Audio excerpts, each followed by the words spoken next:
Yeah, let's just go. Let's just go. We're already erect This is here. Jamie Ray, and we're just talking already. So we're just gonna continue to talk. So yeah, I mean, it's interesting when you have this kind of self-discovery journey, can be quite a lonely place. And then I always ask this question of everybody: are there sort of more people that have sort of a different way of thinking or are more open to sort of higher levels of consciousness and whatever? Or is it just that I'm in an environment where I seek out those people? And I've come to the conclusion, I think there's more and more people have, you know, they've got the job, they've had the wife and the kids and everything else. And they're like, surely there's got to be more than this shit, you know? And then they start asking those questions. And one thing that's really exciting for me, so I'm 46 now, and one of my clients, she's only 22, 23. And she's asking those questions already. I mean, at 22, I was not asking those questions. Me either, man. No, no way. No chance, man. No chance, yeah. I was smoking a bong and fucking chasing women and just being a fucking royal shit disturber. Exactly. So I love. I can't even remember how I come across your profile, and I must say you've got the longest captions in the game. But what's interesting is I take the time to read it, and even if I think, thank you, I haven't got time to read it right now, I'll save it and come back to it. And that's quite rare because I get bored with most people's captions. So yeah, and I remember reading your thing. What's you say if a comedian fucked a light worker, basically, or something like that? Yeah. Well, like so kind of. First off, man, thank you so much for taking the time to read that. Like, I know it's being succinct in my post. I'm like, okay, this post I'm gonna make the actual caption size, but then fuck it, I have all this, and I definitely write really long-winded. So I appreciate you, man, for taking the time to read that. It means a lot. But yeah, so like, kind of, I guess a little about me is like what I'm trying to do and what I want to do is bring humor and healing together. I mean, that's not the only thing I want to do, but that's kind of a part of what I want to do. Because I think that humor and play and joy is just as much important as like processing your trauma and like working with your shadow and all this shit. Because like when we're laughing and also, first off, some, you know, a lot of men, for example, have a hard time with joy. Like we have very stoic kind of expression. We have a hard time smiling. We have a hard time letting go. We have a hard time allowing ourselves to experience pleasure. And so kind of my whole brand is like, imagine like a light worker, you know, goes to like a comedy show one night. You know, she's got a bunch of fucking crystals in her little tie pants. You know what I mean? She's got like a little fucking dildo wand in her purse. You know what I mean? She goes to watch like a stand-up show with a bunch of other like light worker friends. You know, maybe someone's like a somatic healer. Someone's a fucking, you know, like a bunch of witches, right? And they go to watch a comedian, and she takes this comedian's like filthy or something. You know, he's spewing all these kind of dick jokes and these rim job jokes, and, you know, they kind of hit it off, you know, after the show or whatever, you know what I mean? She's having a kombucha, he's having a beer, and they kind of hit it off. And then he fucking rails her in the alleyway after the show, just bangs the shit out of her doggy style, you know, behind the comedy club. And so that's kind of my brand. That's if like, if that light worker comes from the commune, comes to like the comedy club or comes to like the comedy world and kind of meets that comedian and they bang. And then the offspring that they would make would kind of be me, and kind of what I'm trying to bring together is kind of just the marrying of those two spaces. I love that. That's much better than the Virgin Mary and Joseph. I much prefer that. Yeah. So you're like the Jesus of the. Well, you know, like it's just, I think laughing is so important, and one thing that I've seen from this industry, and it's, I mean, this work is fucking sacred, and it's like not a knock to this industry at all, because I'm so into it, and there's so many amazing people out there doing such fucking incredible work. But I kind of have looked around the industry, and I'm like, this industry needs more of that. It does, because yeah. I find there, at least my experiences, there's so many teachers who have the exact same sense of humor as me. Like there's so many amazing teachers who do the deepest, most incredible work, who have the filthiest, best sense of humor. But I find a lot of people compartmentalize. Yeah, sure. That it's like, I'm going to bring you know, my really serious is a sacred work. I'm going to leave my filthy fucking potty mouth at home. And I'm like, I just want to bring that part of me and marry it with that, because it's kind of just what being human is. Like, as humans, we all do our work and then we kind of have a laugh. And I'm like, why can't we have a laugh also while doing epic shit and like changing people's lives and changing our own life in the process? Yeah, it's more of a like a authentic experience as well, isn't it? It's funny, I did a post on this the other day, and I think same as you, most of the people I've worked with are fucking hilarious. You know, you don't imagine some of the stuff that's going to come out of their mouth. You're like, wow, and again, it just lightens the energy, because the work can be dense and heavy, and of course it's rewarding and everything else. But and especially for men, you know, where we're all up here anyway. So it's nice to just kind of drop into the heart and have a good old belly laugh or whatever. So yeah. Totally. It's like, let's take that elevator down into the body, you know what I mean? And let's, you know, those experiences where we're laughing with our entire body. And I really think, and, you know, particularly for men, you know, and I'm sure you'll be able to relate in some capacity. And for me, it's like the relationship to joy. And, you know, relationship to joy is just as important as like processing our grief and like doing that deep work. And so we need to be actively working. Like, how do we have more play in our life? Because it's kind of asking ourselves, like, why the fuck are we doing all this work? I mean, why are we doing all this work? Is it because we want to have better relationships? Is it because we want to feel more at peace? And I'm like, we want to do this more work. We want to do all this work on ourselves because we want to, you know, I think have more purpose. We want to realize our potential. You know, we have all this potential up here and we want to fucking taste it. We want to get all that potential, but we also are doing this work because we want to enjoy our life. Right. But often we can be doing all this work and working ourselves without actually enjoying our life. Because now we're like, okay, one day, someday, when I'm whole, when I'm complete, I'll enjoy my life. It's like, you're perfect right now. Like, first off, you're never really going to be completely whole, because this is a never ending journey. It's like going down growth is like finding this big butthole black hole, and it's never going to end. It's going to keep going. So let's find a way to harness our joy right now with exactly where we are. And I think that's really, really important, that we allow ourselves to live, that we allow ourselves to, you know, have that beer and watch the game and, you know, talk about surface shit, as well as like go deep and do all that. But like, let's be a real ordinary, unfucking special human at the same time, because you know, when we go on that healing journey, we can get a little like self-righteous and a little like, oh, I'm so fucking evolved. And it's like, if we think we're so evolved, guess what? We're not evolved. Yeah, of course. Because that in itself is a trap. Yeah. Right. Like anyone, like, you know, I think enlightenment is knowing that, you know, and this is kind of a crass description, but like that you're a piece of shit. That it's like, we're all beautiful pieces of shit. And like successful people, I'm like, right. It's like, you know, we're all pieces of shit. Like even the most, like Tony Robbins, piece of shit. You know what I mean? He knows a lot of shit, but he's also a piece of shit. The Buddha, kind of a piece of shit. You know what I mean?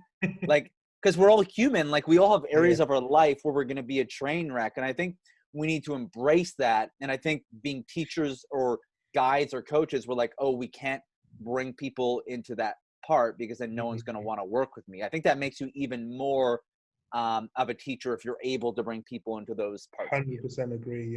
Yeah, 100% agree. You know, definitely. So, why love coach in particular? I mean, I don't really know much about your coaching. Is it primarily men? Is it females? Is it a mix? And why the topic of love in particular for you? Yeah. So right now I'm working with both men and women, and you know, like I'm kind of going through one of those things, almost like a little bit of an identity crisis as a coach, where like it's kind of evolving how I relate to what I do. And, you know, what I've kind of figured out, it's more so like I'm a soul guide and soul teacher. And so I do work around love and relationships, but it's a lot more so of like working with someone to, let's fucking connect to our soul.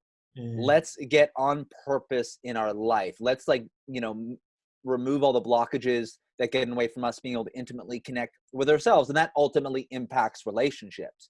But it's like someone will come and be like, I want to work on my relationship, or, you know, I'm single and I want to find someone. And then as they come, we realize, okay, there's all this other shit we got to work on to kind of pave the way for that relationship you want. And so a lot more so of the work that I've been doing, at least so far, is kind of helping that person almost prepare for partnership. While we do work in relationships, there's just often someone's like, okay, you know, I'm dating all the time. And it's okay, like we need to not date for a while and just work on ourselves. And it's not that we need to be fucking perfect No. before getting into a relationship, but we need to be in process. And so I kind of call myself like a soul guide or soul teacher, but love coaching, honestly, for starters, I think that coaches usually teach in the area that they've, you know, typically historically had the most struggle in. Sure. And I failed in love so many fucking times. Sure. You know, so many heartbreaks, so many, you know, quite a few dysfunctional relationships. I've kind of just experienced the gauntlet of kind of of what not to do. And so I think that has kind of been my best education. And honestly, man, just as like a kid, I would always be driving in a car with my friends, like on a Sunday night, like holding space for their heartbreak and kind of giving them advice. And we go on this little route. And I was just somehow the guy in my group of friends as far back as being 16 years old, where guys would come to for relationship advice or be like, I like this girl, like, what should I do? Or, you know, and I just kind of became that guy. And I've always just been fascinated with, you know, human relationships and kind of social dynamics, psychology, and just always had an interest in it. And then I was living in Australia after college or university, and I was like, you know, bartending and, you know, kind of dating a lot. And I was on the dating scene, and I started writing this blog called The Bro Log, just like a blogspot website, writing about my, you know, dating kind of fails and kind of dating stories. And it was very kind of humorous. And from there, it kind of brought me in touch with this childhood dream I had of being a writer. And it just so happened to be in the dating space and the relationship space, because I think I always had an interest in it. And it just kind of snowballed from there. And I kind of had you know, I blogged and built up a freelance writing career, and then eventually got into coaching. But I did think I've just always had an interest in that shit from like a really young age, you know? Yeah. Isn't it interesting though? I have the same sort of thing. You're the kind of the go-to guy. And most of the time it is relationship, or it's, it starts with relationship, might be the trigger or the thing. And then it's what you know, actually something going on with the person, or how, you know, their conditioning or whatever it is. And there's a deep confidence in me as the friend, but my relationship, same sort of relationship history as well. It's just like fantastic. I'm so grateful for all of them, because it's given me such an insight. And so it's almost like the paradox is, for me, almost, you kind of had to have those experiences to get that wisdom and knowledge. It depends on how you process it, I guess, right? Totally. Well, it's, you know, of course, say someone finds a relationship at 21 and gets married, you know, perhaps in that marriage that couple goes through a lot, and they have a lot of different iterations of their relationship, and they have to go through a lot. That person could become a great relational teacher because they've gone through a lot of iterations. And you know, again, this is generally speaking, but I don't think that's kind of the common track for most people that end up becoming teachers in this space. I think most people, I think what makes the most effective relationship coaches, or coaches in general, is people who have gone through a lot in that particular area. And we usually work in the area that we've historically had the hardest time with ourselves. Because think about, that's where like our healing potential is so potent, because it's been the most karmic for us. When we learn to heal or get in recovery in that area, our ability to work with people in that area is so fucking potent, because it's been such a challenging area for us that we've had to overcome.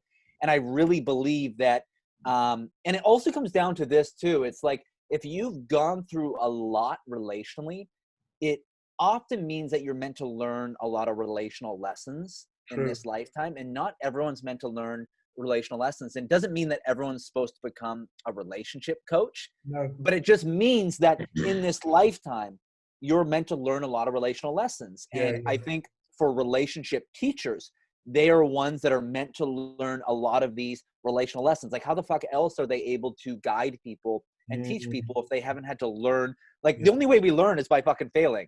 Yeah, for you know what I mean? At least wisdom that's embodied. Yeah, you can study shit in a textbook or read books, but it's not going to be embodied unless you go through the failures, go through your own struggles, kind of figure it out, get yourself in recovery, and then you can lead people. So I think most teachers, and I'm curious to hear what you know, your background or story is with this, but it's typically the area that we've struggled with the most. Yeah, that we've had to kind of overcome. yeah, for sure.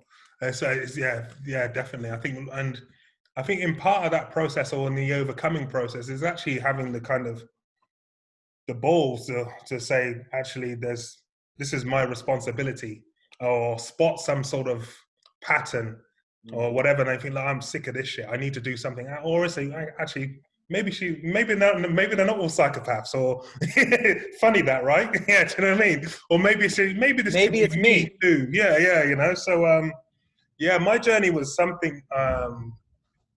It was in and around business, and I think a lot of mine was to do with that inner confidence. So the whole business side of things, in particular, was like setting up. I was always had this thing where I'd look for a mentor, a masculine figure that I would help him set their business up, and then they'll just cast me aside. So I realized that only probably within the last 6-7 years I was creating a pattern from a father wound, Early right? on, right? It's Yeah, fascinating. yeah, yeah. Oh, I see. And so there was like, build this company's business up to a certain level, and then I'd get resentment for it. Would Mm, fall out. Something would happen. Would fall out. I feel ripped off, rejected, da da da da da, and then mm. completely forget how I'm creating all that thing. Right. On the relationship side of things, I'm the classic. I'll save you, the shining light thing, because that's how I Totally. get my credibility, right? That's how I Yeah. feel. That's how I feel good about myself. If Totally. I can Totally. save you, and then just get into these types of environment, these types of entanglements, which are not 100% wholesome or codependent on one way or the other. So I'd go into it, Right. create the situation, and then try to exit stage left. You know, so Right. Right.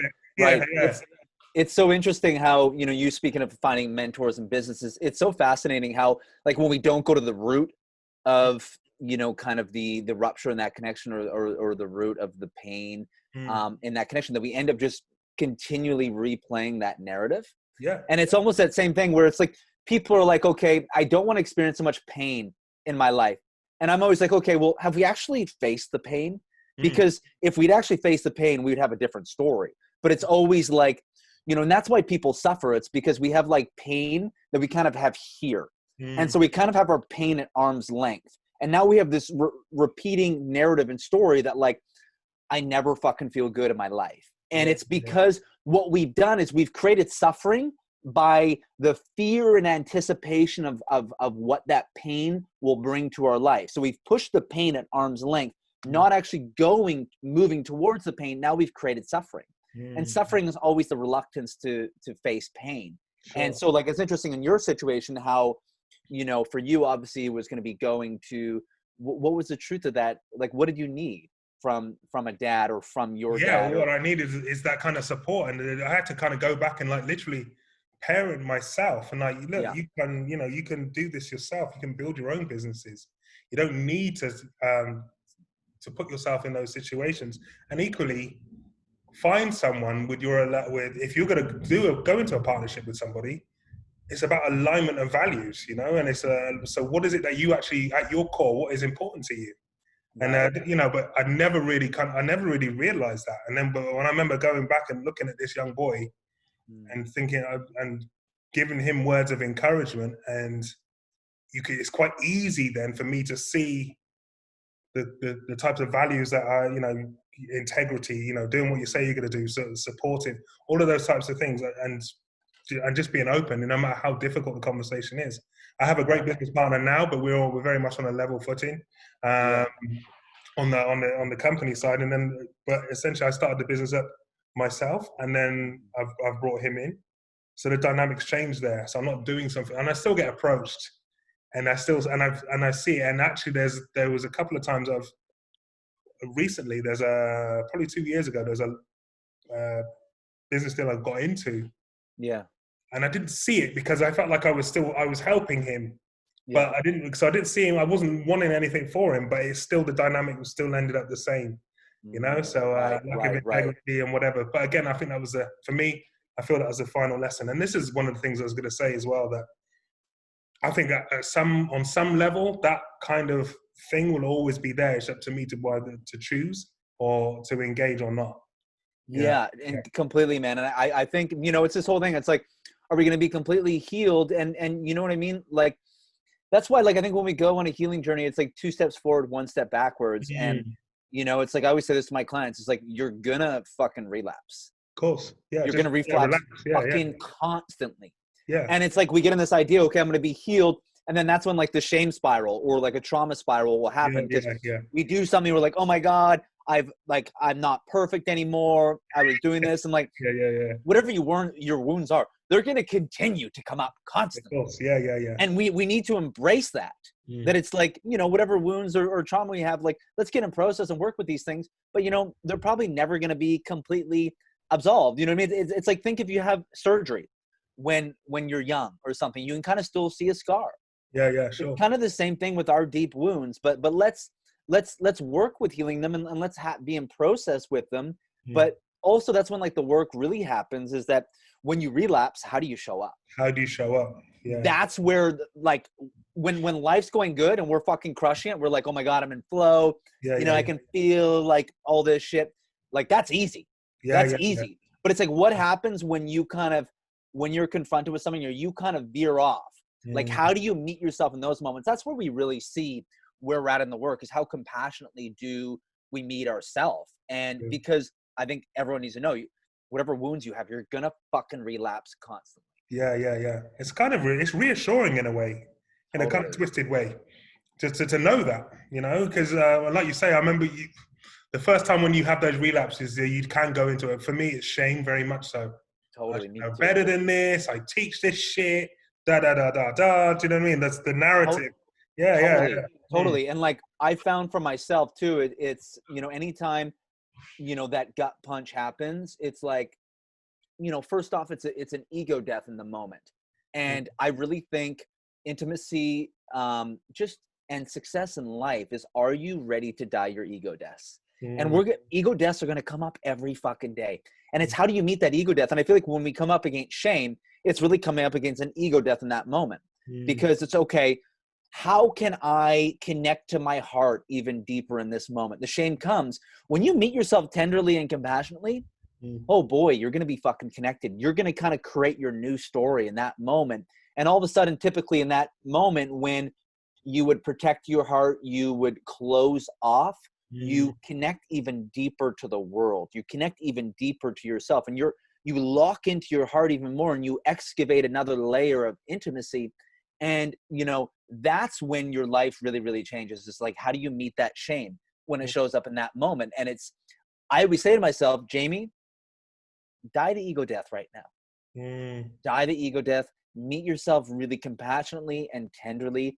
And what happens is all of a sudden you're like, you feel your emotions are at your fingertips.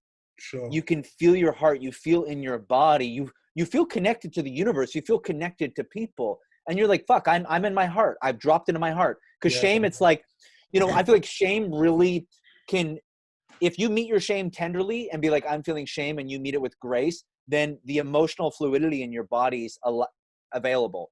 But shame can really create this concrete feeling to our emotions where we can't access them, because shame's like an inhibitory emotion that blocks all of our emotional body. But when you meet your shame tenderly, all of a sudden your emotions are available to you. Yeah, so true. Just how you meet your shame.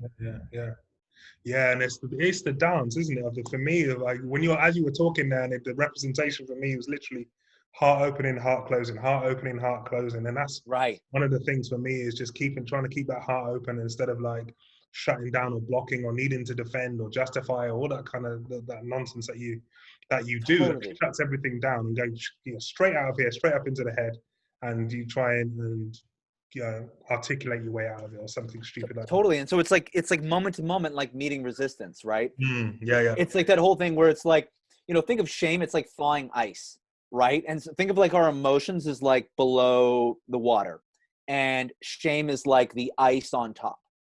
And when we meet our shame, you know, first off, shame, the most important thing is to out it. I'm experiencing shame right now. Now all of a sudden it's not fucking strangling you. It releases its grip, but I'm feeling shame. And you show up and meet yourself tenderly and compassionately. All of a sudden that ice begins to thaw. That ice begins to thaw, and now your emotions are available to you, and it's about meeting the resistance in that moment. It's a lot of internal work in that moment to be like, ooh, like, can I meet this resistance? Can I work with this? Because resistance is the doorway to transformation. For sure. And the biggest thing too is, like, I think we're always looking for these major events in our life, and a healing journey and integration is a million little micro shifts. And it's like that micro shift of, again, when shame comes up, you know, I'm in a trauma spin out, or I'm in a shame spin out. I fucked up. You know what I mean? I'm going to go bang a bunch of women. I'm going to get back on the drink. My life's fucking over. I'm a piece of shit. And we completely turn on ourselves when it's like, let's meet our shame. And guess what? We can actually connect to ourselves even deeper than we did before, just by how we meet ourselves in that moment, and just out it. Yeah. And again, isn't it that it's almost like you need those moments for deeper understanding and deeper learning at the same time as well, for your evolution. Yeah. Totally, man. And it's almost like we need to learn the lesson as many times as we need to learn the lesson. True. Yeah. And that's why it's like, you know, when someone, say, is in a relationship and they know they shouldn't be in that relationship and they keep going back, it's kind of like, all right, we'll just keep going back until you feel like you've gotten what you need to learn. You know what I mean? Because it's like someone who's like a fucking alcoholic. Like, unless they admit that they're an alcoholic and they're like, I have a problem, I want to change my life, nothing's going to happen. True. And so we need to, like, have that contrast sometimes. So it's like, sometimes on a growth journey, we need to, like, begin doing well and then kind of fall off track to be, ooh, God, that's what that feels like. Yeah, right. Yeah. That's what that fucking contrast is. So it's all important. And I think we can get so fucking angry at ourselves. And I'm like, no, like, we need contrast. We need to learn the lessons as many times as we need to learn the lessons so that we can understand. And, you know, no one can ever get you to, that's why, like, coaching is not giving advice. Coaching is like, it's about, you know, framing things in a way so they can internally have these realizations for themselves. It's like you're trying to, like, work with them so they can come to the knowledge in their own internal space all by themselves. Because if you don't create that, that person's going to keep coming back to you like you've just fed a bear. They're not going to have any reliance to be able to coach themselves because they don't actually understand the, you know, what's going on. You know, they don't actually have the wisdom embodied in themselves. Yeah. It is a systemic process, isn't it, of taking that on. How do you, with a question towards using the analogy of the ice. Yeah. When you first recognize, it was probably normally, when you're used to that, then you're kind of used to waiting for the ice to thaw or expecting it to.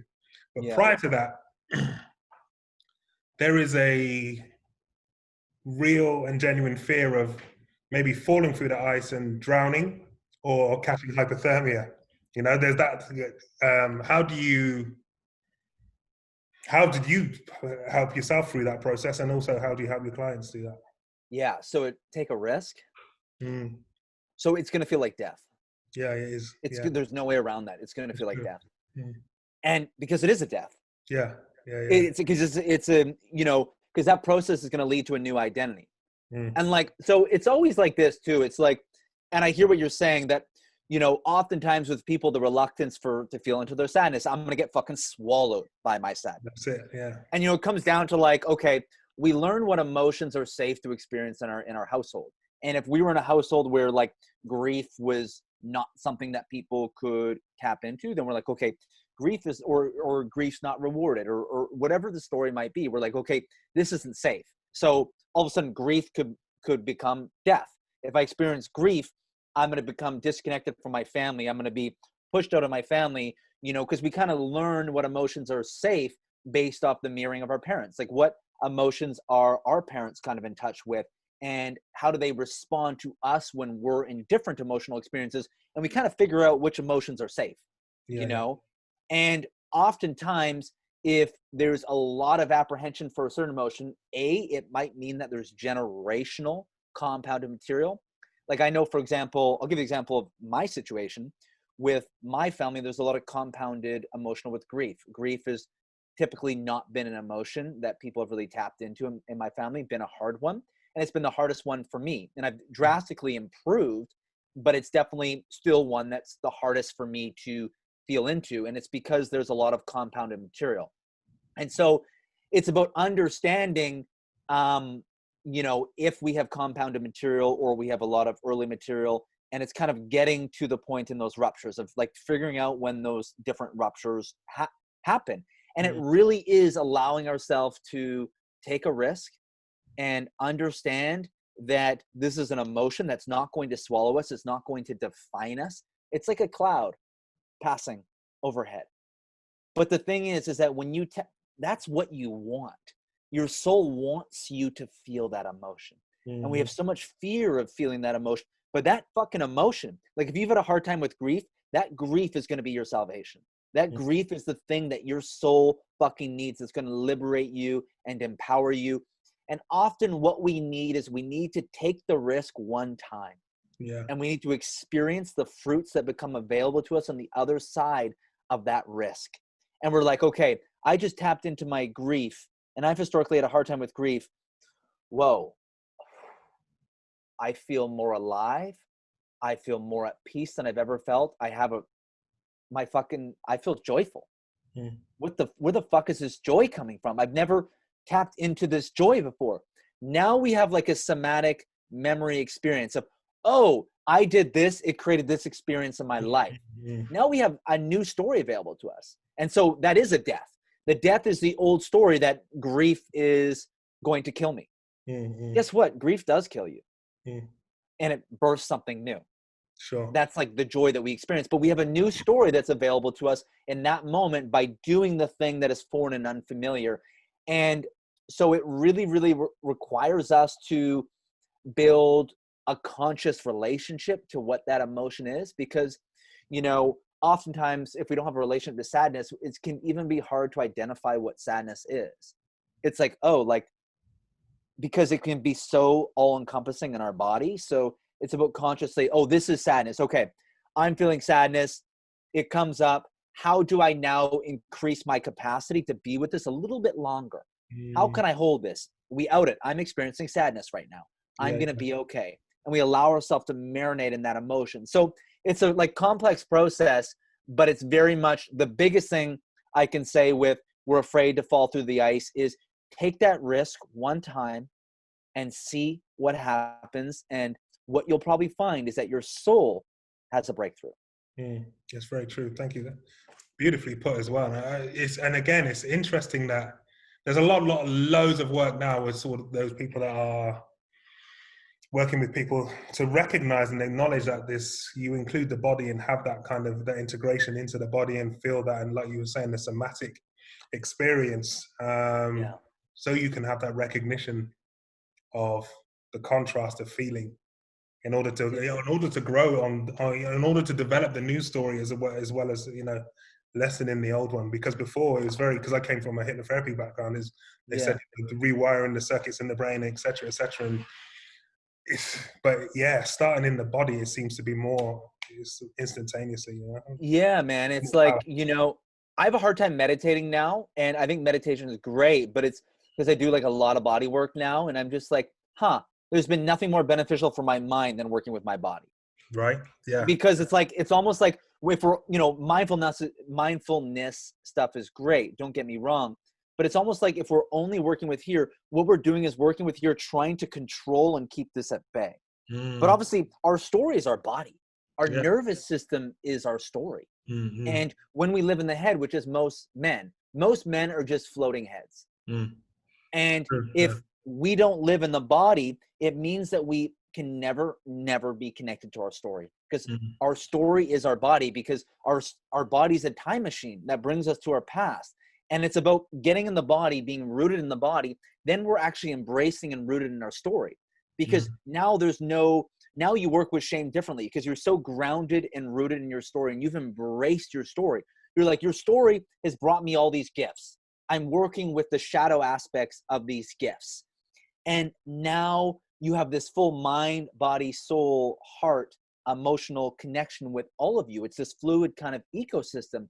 And when we live up here, it's a war, here versus here. And if we're only doing mindfulness stuff, what we're essentially doing is it's a tug of war with here versus here. you know, rather than if we're working with the body, we're actually getting to the root. We're actually working with our story, Yeah. because we have so many memories that are in our body that we're not even consciously aware of, that Mm. then become opened as we work more with the body. Yeah, yeah. Could you talk a bit more on some of the bodywork practices that you do? Are you talking about breath, or are you talking about a bit more than that? Yeah, so I do. I mean, so I work with a cranial sacral therapist, which is like a form of body work. I work with a somatic therapist, which is like working with my nervous system, working with my trauma. And Mm. then I do a lot of breath work, Mm. and a lot of things like that. And I'm actually going to begin my training to become a cranial sacral therapist Cool, next month. But cool. the big thing is, man, is like the body is everything. I'm like, if we're not working with the body, what are we really Doing, yeah, doing? yeah, yeah. Because your power and your ultimate peace is at the after you've done deep emotional release. Mm. And it's like, think about it in a relationship. What does your woman want more than anything? You know what I mean? If you're in like a hetero relationship, is she wants to feel you. Mm. And guess what? She can't fucking feel you if you're not in your body. No, yeah, for sure. And most dudes are not in their body. And that's where like relationships fall more into this survivalist type of Yeah, dynamic, where yeah, it's like the woman's in survival, the guy's in survival. None of that shit matters. But if we really want to have like a heart-centered, soul orgasmic type connection, both people got to be in their body. mm, And, you know, when a woman says, I can't feel you, or, you know, when she resents you, she wants to be able to feel you. She wants to be able to feel your opinions. She mm, wants to be able to feel that she knows what your emotions are. Because mm. like when a dude is really like a stoic expression, all of a sudden he's unsafe because she feels that he's withholding something. She Sure. doesn't know what he's actually feeling. It's like and her nervous system can't calm down. It can't kind of regulate, because she's like, what's going on here? Like, Yeah, yeah, you know, you're like an iceberg. There's so much more happening below, yeah. and you can't kind of be safe in that type of container because you don't know where someone is. No, yeah, it's And so true. she's going to be on guard, Mm, yeah. you know? Yeah, you can experience it in people as well. You can tell when they're not in, or not conscious, or they're kind of just dropped off, like gone somewhere else, or just in their head, and we're like, "What's going on?" I'm like, "I'm right here, dude. You might as well be somewhere else." Yeah, yeah, yeah, Right. And like, you know, when you're in conversation with someone and you're like, I can't feel you, yeah, yeah, you yeah, know, and it's this whole thing where you kind of disengage, and, you know, you can't feel safe in that conversation. You're like, okay, I'm kind of turned off wanting to connect. yeah, And it's so much more than just listening. It's so much more someone's actually present in their body and they're rooted in their body. And so you feel safe opening up to them. And if mm, and like when you begin to get in your body, you can really sense that in other people. You're like, okay, this person's really, really not in their body. I mm, can't actually feel safe. And like as men in relationship, that's how we create structure. mm, We create structure by being in our bodies. mm. And, you know, as you and I have talked about this a bit before getting on here, but it's kind of that feminine process. It's working with the masculine is really so fucking important, but we also need to be working with the feminine at the same time. Mm. Sure. And I kind of see it like this, because I do men's work as well. Mm. And so I kind of see we got the masculine side there. I see the body work component as working with the feminine, Yeah, yeah, because the body's breaking open your trauma. It's working with those difficult emotions, kind of cracking open to the body. But then you create structure with the masculine.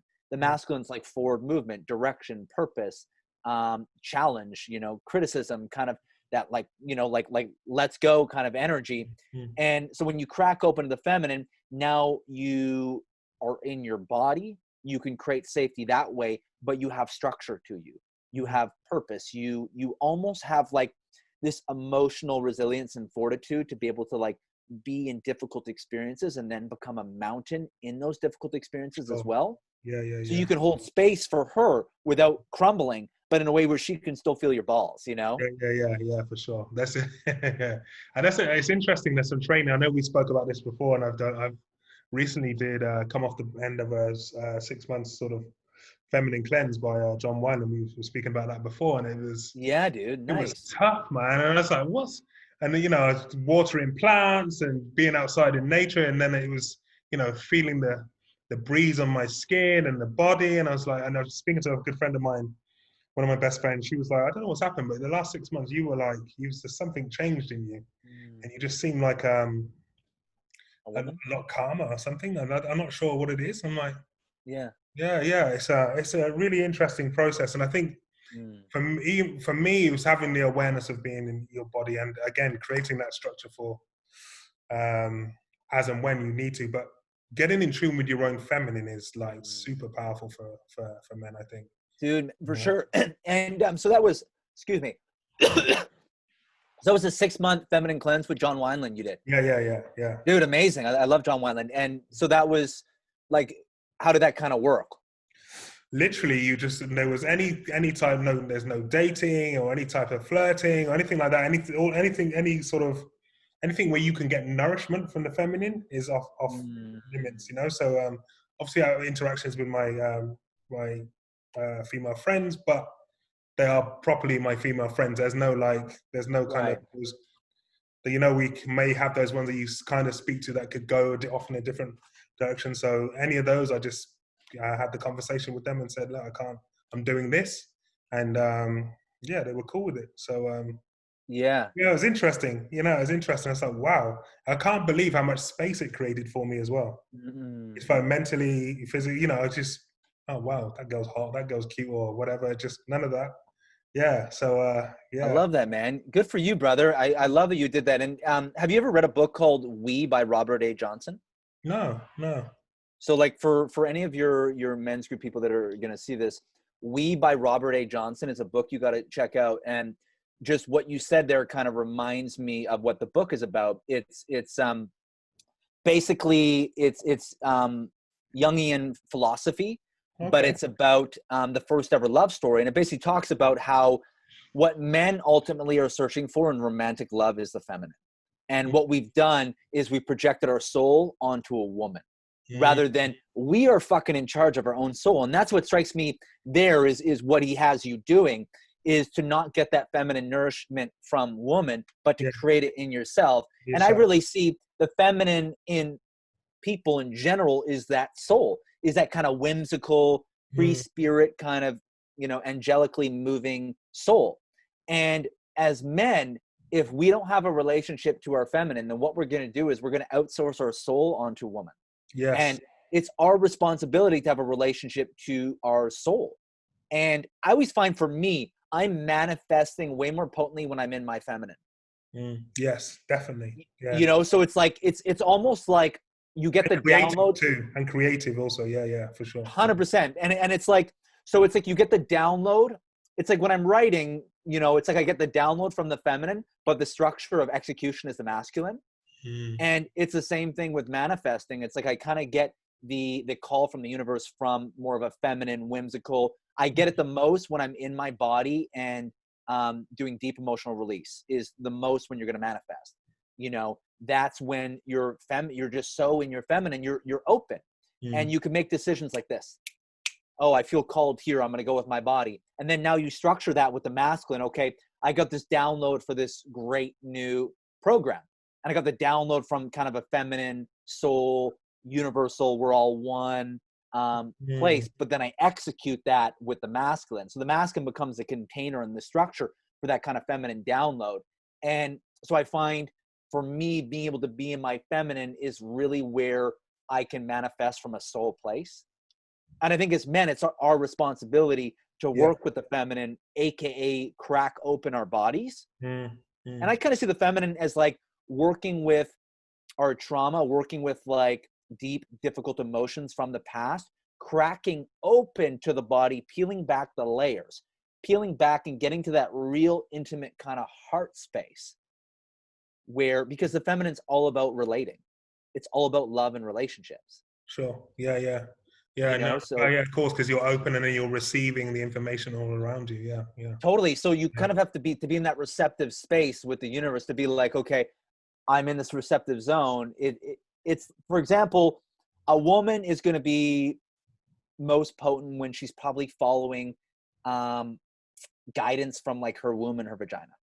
Mm, When she's like making decisions, because that's like her fucking life force. mm, When she's making decisions from that place, she's going to be, very intuitively guided by her feminine, which is going to allow, because women are the feminine is the doorway to the eternal.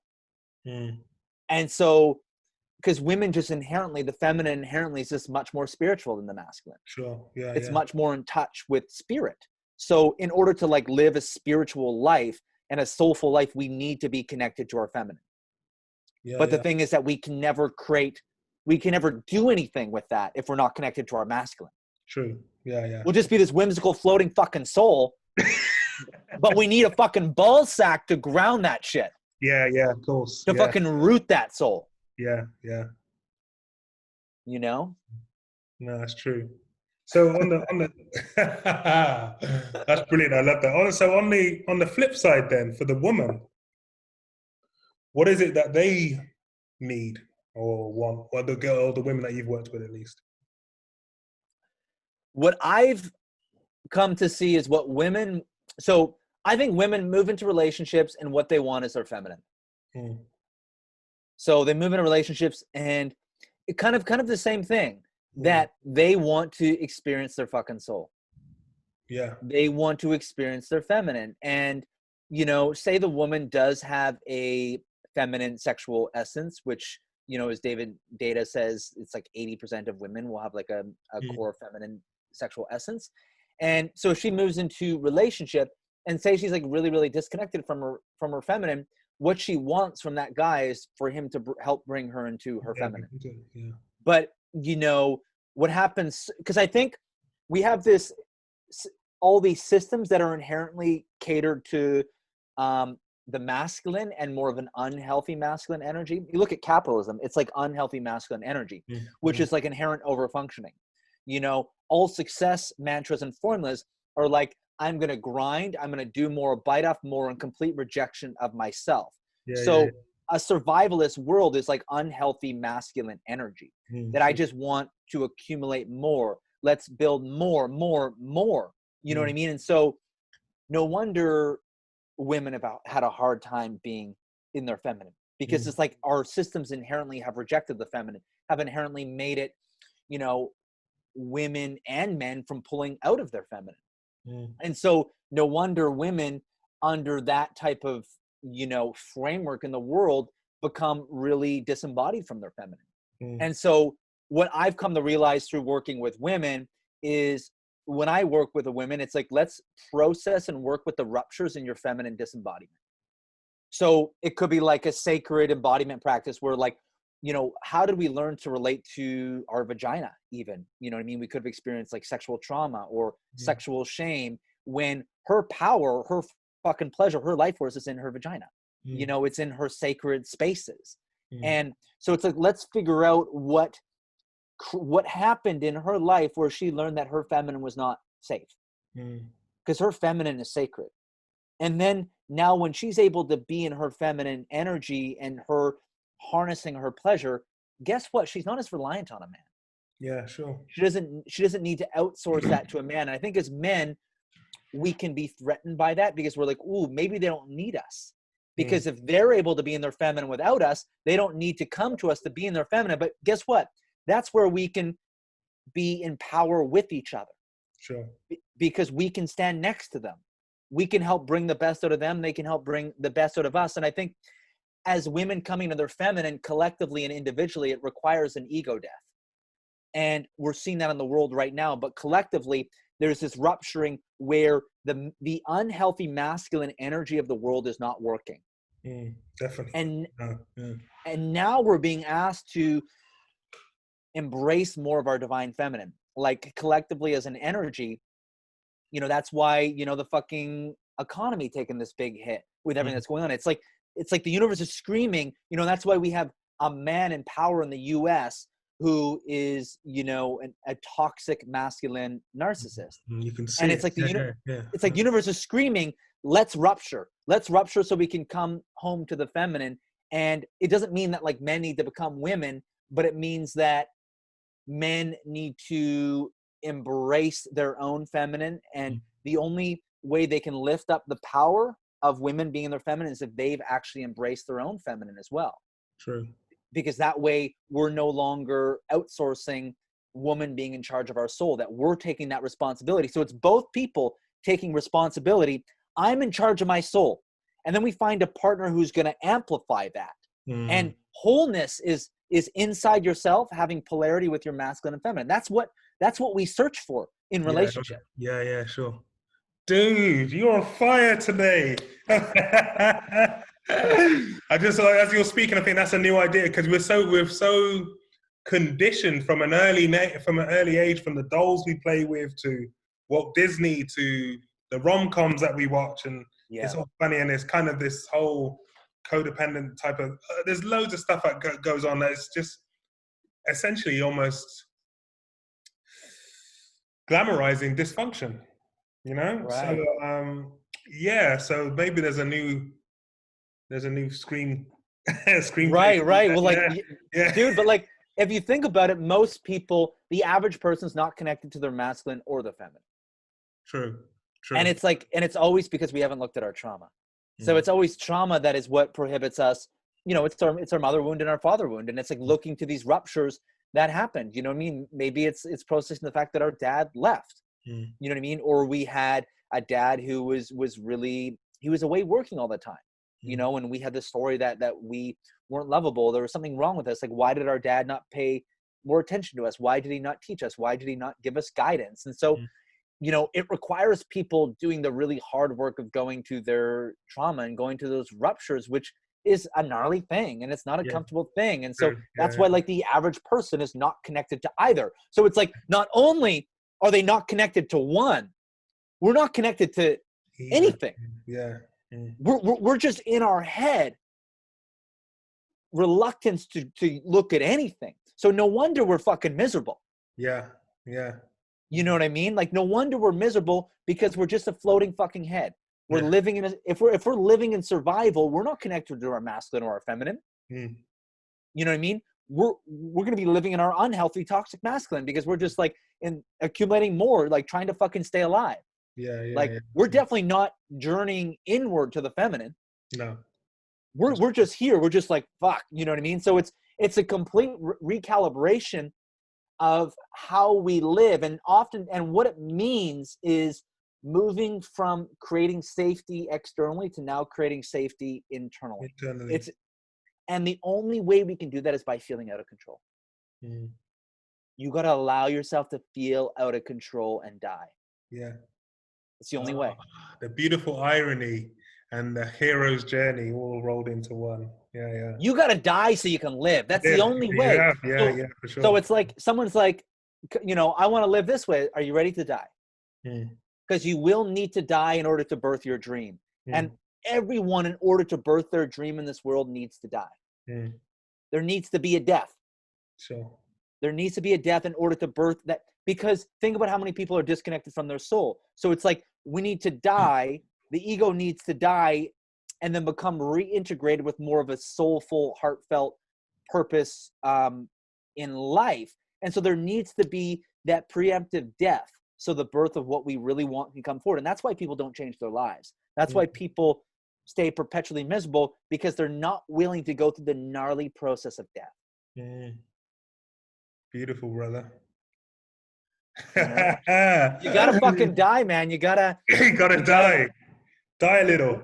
You just die a little. I mean, obviously you're still going to be living, but a part of you is going to die. And so I understand why people don't want to do this. I get it. You know what I mean? Because it's really difficult shit, and it's going to bring up everything from your past and everything that we don't want to turn towards. So I understand why we're going to want to protect ourselves. And there's a process of grief for that partner's died as well. Totally, man. Like there's, I mean, someone said it, this wasn't me, but that all personal growth work is essentially grief work. Ooh, that's powerful. It's true. It's so true. Yeah. Like, it's like if you want to go on a growth journey, okay, you're ready to fucking grieve nonstop. Because there's so much grief, man. Like I even quit alcohol 11 months ago, and I have a lot of grief around that, because there's a lot of grief to the identity of who I was when I was drinking. But I know that it's like, okay, I'm trying to birth, because to achieve your dreams, you literally need to become someone else. So when someone comes to me in a coaching session, I'm like, are you ready to become a different person? because you need to become someone completely different than who you are in order to change your life. And that's just the fucking truth. True. Because they're coming here, they're dissatisfied with life. Are you ready to die? Are you ready to grieve and birth a new person?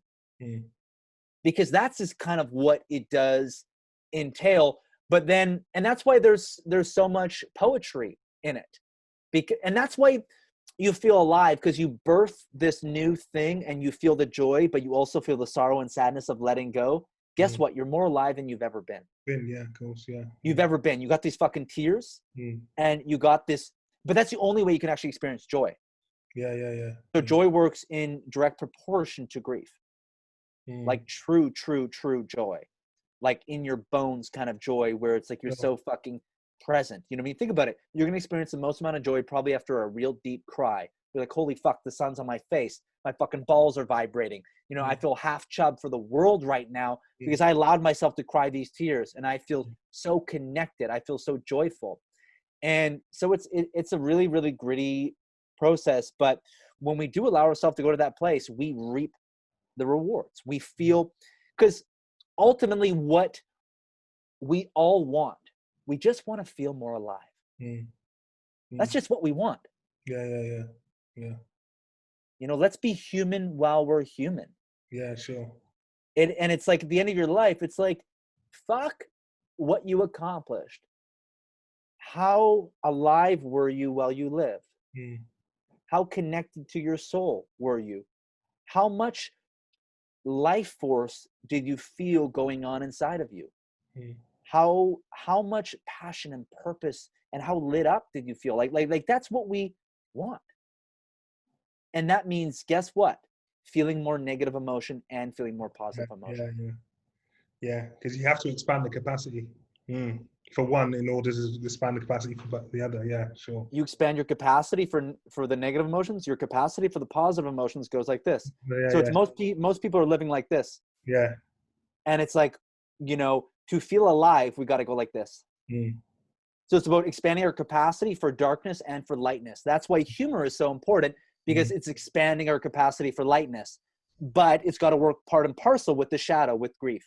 Yeah, for sure. You know what I mean? Because we go down to those depths and then we rise up, and we can now integrate that with this abundant, kind of playful, joyful spirit where it's like, holy fuck. Because it's like, for example, fear works in direct proportion with bliss. Yeah. The greater the fear, the more bliss. Yeah, sure. That's true. Yeah. You know, so that's, to me, that's what grace is. You know? Dude, I knew it. I knew you wouldn't let me down, brother. I knew you'd come with the heat. throwing fastballs here today. Yeah, my days. It's fantastic. I'm loving it. Thank you so much, man. Of course, man. I could fucking talk to you all day, man. I could fucking talk to you out of my butthole right now. No, man, I really appreciate your time, and I just want to honor you for the kind of the work you've been doing, and you know, you can see. I was having this conversation the other day, but you can see that people have the difference between the presenters and the people that have actually done that kind of work, and they're speaking like you say. I feel those words that or your expression when you come out. That's coming from a place of I fucking know, dude. I know what I'm talking about because I've done this journey rather than repeating some text off a book or whatever. There's a stark difference. So I appreciate you being so vulnerable and open and taking the time to share, and the work you do and the people that you connect with and help. Thank you, brother. I appreciate that, man. Thank you for that acknowledgement. And I just want to honor you too, man. You got such a fucking wonderful energy. You feel like such a bright spot, man. And I feel so grateful to connect with you. And you got this like wonderful lightness to you that's like so warm and welcoming. And just want to honor you for the way that you show up. I think it's wonderful. And man, yeah, it's you. I really believe that you can feel when people are connected and they're embodied. And it's like, my buddy came up with this. I didn't come up with this, but he says authority through authenticity. Nice. And it's like, you know what we should be doing? and all teachers should be doing this. Let's be more human. Mm-hmm. Let's be more flawed. And guess what we do when we do that? We give other people the courage to be able to come forward with themselves. We give other people the courage to express who they are and where they're at. We give other people the inspiration just to be who they are and just to be human and just to express wherever it is that they're at. And I really think that's all we should be doing, is giving people the affirmation just to be more of their messy selves, be complex, be flawed, because even those teachers that all of us like look up to, they're all flawed human beings. You know what I mean? And I think you can really feel when someone's here. Yeah, sure. And you could read all the books you want to read, but it's like, if you're not in ceremony, if you're not, in community doing this work, if you're not going through your own breakthroughs, then you're just going to be up here. And if you haven't gone to your roots, it's just going to be this intellectual, it's not going to resonate. And it's like, I've always had one dream with everything I do, and it's, I want to make people feel alive. Nice. In my art and in my coaching. That's all I want to do. And the only way that I can do that is if I first am alive. Because other people will feel that. So it's like, if you want to inspire other people, inspire yourself. That's the only way you'll ever be able to inspire other people, is if you're I'm inspired by myself. Yeah, sure. You know what I mean? And I really think, and like, those are the teachers that I connect to the most. I feel them in their body. I feel safe with them. I feel like I can trust them. And so if someone's up here, you can't fucking trust them. No. You don't know what the fuck's going on. Yeah, you're a fucking iceberg, bro. Yeah. And I'm the fucking Titanic, and this ship's gonna sink. I need to fucking feel you. Yeah, it's true.